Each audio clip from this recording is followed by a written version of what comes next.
AK-47 Russia తయారు చేసిస్తుంది. AK-56లు తయారు చేస్తుంది. AK-203లు అమేథీలో నిర్మాణం కూడా జరిగింది. అవి ఏకే అనేటువంటిది బాగా పాపులర్ అయినటువంటిది. భారతదేశం ఇప్పుడు ప్రతి ఆయుధానికి పోటీగా మనమే యుద్ధ విమానాలు తయారు చేసుకున్నాం, మనమే లైట్ వెయిట్ హెలికాప్టర్లు చేసుకున్నాం, మనమే మిస్సైల్స్ తయారు చేసుకున్నాం, బ్రహ్మోస్ లాంటివి, పినాకా లాంటివి. కాబట్టి ఇప్పుడు అట్లాంటిదే మనం ఒక తుపాకీ AK-47కి ధీటైనటువంటి తుపాకీని రంగంలోకి తెచ్చాం. ఇది ఇప్పుడు అత్యంత కీలకం కాబోతోంది. India has developed a new assault rifle, the Ugram. దాని పేరే ఉగ్రం, అంటే ఉగ్రంగా ఆగ్రహంతో రగిలితే ఉండేటువంటి దానికి మనం పెట్టేటువంటి పేరు ఉగ్రం.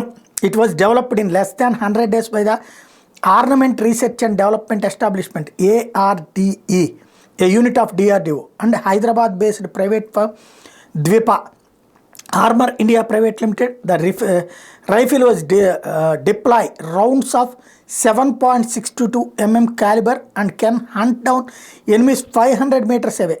Which this ఇది ఓవరాల్గా 500 మీటర్ల దూరంలో ఉన్నటువంటి శత్రువుని కాల్చి చంపగలిగినటువంటి సరికొత్తదైనటువంటి ఉగ్రం ఆయుధాన్ని భారత రక్షణ పరిశోధన సంస్థ DRDOకు అనుబంధంగా ఏర్పడినటువంటి ARDE ఏదైతే ఆర్నమెంట్ ఏది ఆయుధాలకి సంబంధించినటువంటి రీసెర్చ్ అండ్ డెవలప్మెంట్ ఎస్టాబ్లిష్మెంట్ విభాగం కనిపెట్టింది.